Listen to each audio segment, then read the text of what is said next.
Well, shortly after that earthquake hit, New Haven's mayor opened up the Emergency Operations Center. News 8's Aaron Cox continues our team coverage now live in New Haven tonight with more on what the mayor is saying. Aaron? Good evening, Darren. We're going to have a live interview with Mayor John DeStefano in just a minute, but we want to bring you up to date about what happened in New Haven earlier today. Immediately, the city activated its Emergency Operations Center. Literally, everyone who works at City Hall went to the basement, the bunker, to handle the phone calls, as well as to provide updates on how the city was faring through this incident. The building department did send inspectors out to high-rise buildings, as well as older buildings that might be susceptible to any damage.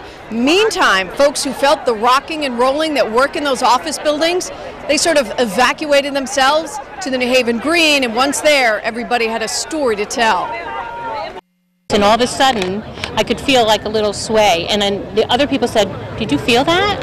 And I said, "Yeah, I did." And then people started saying, "Let's get out of here." And because we're on the 26th floor of this building, so yeah, it was scary. And I went outside, and all my coworkers were saying, "The building is shaking, the building is shaking." So, you know, we sort of waited for hear that alarm sound, but we didn't hear anything, so we all decided we were going to leave. It got kind of scary.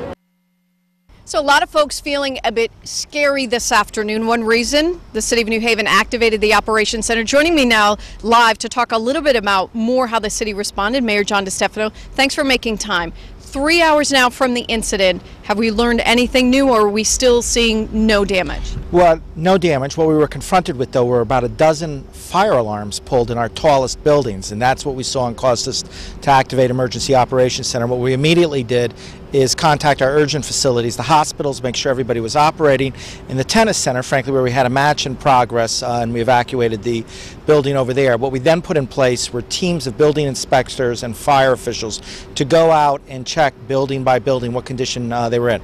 The only thing we've seen is a minor gas leak in one of the downtown high-rises, not a bad problem. Few reported non-structural cracks in buildings, but thankfully nothing more serious than that. I know there was also a bit of concern when I was at the Emergency Operations Center. I heard some folks giving status updates about bridges. Those were also looked at. The first thing we look at are our swing bridges, which are very sensitive to this kind of activity, and then all our fixed bridges. We haven't finished all our fixed bridges yet, but everything we've seen is in good shape. So we feel good, all infrastructure sound, no one got hurt. The biggest thing was just mass evacuations of the towers downtown. And I know part of that was a safety, making folks feel safe, and I know the police department took a few extra steps, keeping officers on late. In order to evacuate buildings, people pulled the fire alarms. They weren't set off by the shaking to evacuate the buildings. As we went out, and before we got a chance to go in, we held over our day shift from the PD. We displayed them throughout the downtown, especially in front of banks and other facilities we were concerned about. Stationed fire equipment around the downtown. It's good exercise. Everything went well. Notified citizens, reversed 911, and it was a good response. All right, thanks, Mayor John DeStefano, for telling us tonight that basically the City of New Haven, we walked, we rolled a little bit, we had a little bit of shaking, but in the end, everybody's okay. We're live tonight in New Haven. I'm Aaron Cox, News 8.